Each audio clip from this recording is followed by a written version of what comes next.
السلام عليكم ورحمة الله وبركاته. بسم الله والصلاة والسلام على رسول الله. عدنا إليكم من جديد بفيديو هيعجبكم جدا جدا إن شاء الله. زي ما حضراتكم شايفين كده، حبيت أوريكم الإنتاج بتاع أول فصل الخريف. زي ما حضراتكم شايفين كده، اللهم بارك، بسم الله ما شاء الله. لأي حد عايز يربي حمام بنفتح نفسكم على التربية يا جماعة.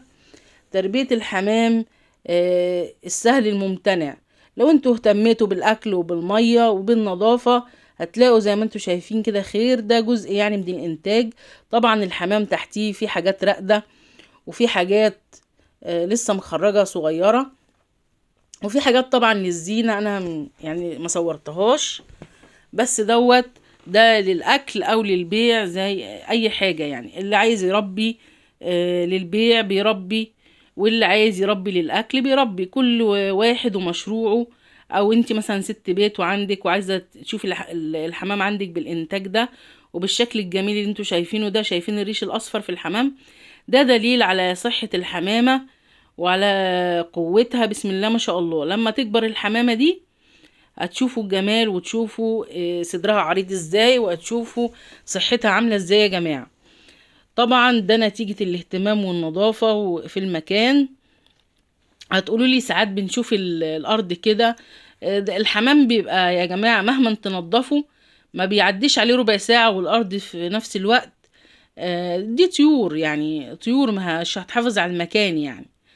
فربنا بقى اللي يعلم احنا بننضف قد ايه وبنتعب معاهم قد ايه، وربنا يدينا على قد ما بنتعب مع حاجتنا. وربنا يديكم ان شاء الله، يوسع في ارزاقكم. انا جاي النهارده هنتكلم عن عشبة جميلة جدا جدا لصحة الحمام.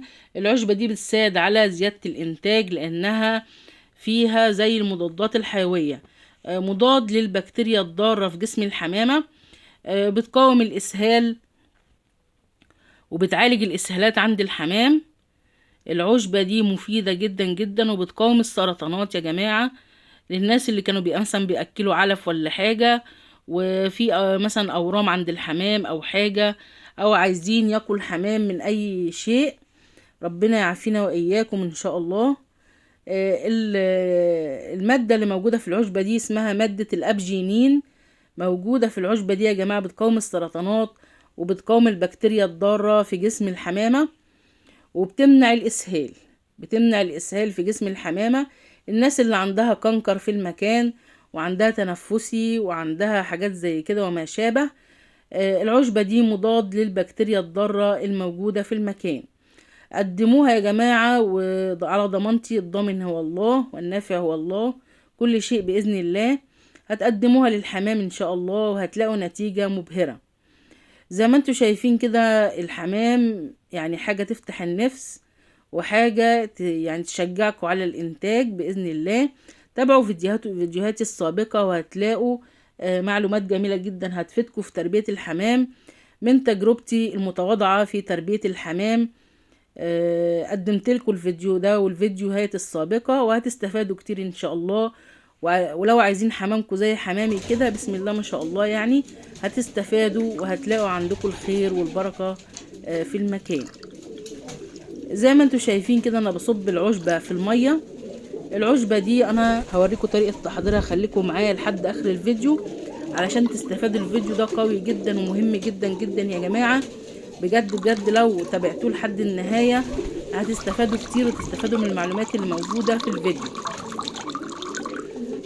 العشبة زي ما انتوا شايفين كده انا بحطها في المية، يعني تلتين المسقة مية، والعشبة مركزة في قلب المية وانا بصبها. وبعدين بعصر الليمون. بعصر الليمون علشان ازود القيمة الغذائية للعشبة. وكمان الحمام عافانا الله واياكم، هو الحمام ما عندوش حاجة الحمد لله، بس انا بحط له كوقاية، وطبعا الوقاية خير من العلاج. ولو الحمام بالفعل عنده حاجة استخدموا العشبة دي وهتدعولي عليها بجد. بتمنع الاسهال ومليانة املاح معدنية وفيتامينات لجسم الحمام. العشبة اللي معانا النهاردة هي البابونج. البابونج يا جماعة بيقاوم السرطانات وبيقتل البكتيريا الضارة الموجودة في جسم الحمامة، ومفيد جدا للإنسان زي ما هو مفيد للإنسان طبعا مفيد للحيوان ومفيد لجميع الطيور. جميع الطيور اللي عندكم يا جماعة حطوا ليهم البابونج وهتدعولي عليه بإذن الله. ولو الحمام يعني عنده إسهال شديد والإسهال مش عايز يروح، زودوا على العشبة، حطوا كمون وزنجبيل. الكمون والزنجبيل بيساعدوا على مقاومة الإسهالات الموجودة في المكان. هتحطوا زي معلقة كمون ومعلقة زنجبيل بعد ما تطفوا المية وهتغطوا عليها. عايزين تحطوا بابونج بس وليمون مفيش مشاكل، بس لو الإسهال شديد او عندكم مثلا كنكر في المكان، او عندكم الكنكر بيسبب اسهالات برضو، او عندكم تنفسي برضو، التنفسي بيسبب اسهالات، هو بيعالج الكنكر وبيعالج التنفسي. المادة اللي موجودة في عشبة البابونج في كورتيزون طبيعي. الكورتيزون الطبيعي ده بيعالج يعني معظم الامراض بفضل الله. لو قدمتوه للحمام هتستفادوا كتير وهتلاقوا عندكم خير كتير، لانه مهم لصحة الحمام وبيقتل البكتيريا الضارة الموجودة في معدته، وبيعالج الالتهابات اللي موجودة في معدته، وبينظف الكبد وبينظف الكلى، لانه بسم الله ما شاء الله عشبة سحرية، بسم الله ما شاء الله، يعني كلها خير وكلها فايدة، وهتستفادوا كتير لما تقدموها للحمام.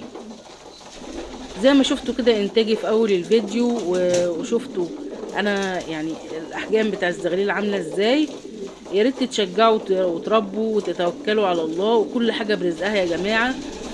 ما تقولوش انا هجيب منين اكل للحمام.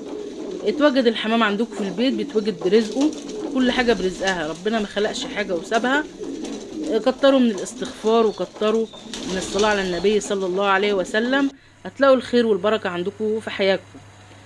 دي بقى طريقة تحضير البابونج. العشبة اهي معانا، ده البابونج يا جماعة موجود عند العطار. دول معلقتين كبار مليانين بابونج. هنبتدي بقى ان احنا نحطهم في المية المغلية بعد ما غليت وطفينا عليها. المية غليت وطفينا عليها خلاص. هنبتدي ان احنا نحط عشبة البابونج وهنقفل عليها البراد ونسيبها تنقع لحد ما يعدي عليها مثلا 10 دقايق ولا حاجة. وعايزين تزودوا بقى زنجبيل، تزودوا كمون وكزبرة، مفيش مشاكل، ممكن تحطوا كمون وكزبرة وجنزبيل لو الاسهالات كتير عندكم في المكان وشديدة عندكم في المكان. بسم الله ما شاء الله اللهم بارك. ده جوز باكستاني بيأكل اولاده، بس ده مش للاكل يعني، ده حمام زينة، واللي عايز ياكله مفيش مشاكل، بس هو للزينة. يا ريت يا جماعة تكونوا استفدتوا من الفيديو، والسلام عليكم ورحمة الله وبركاته.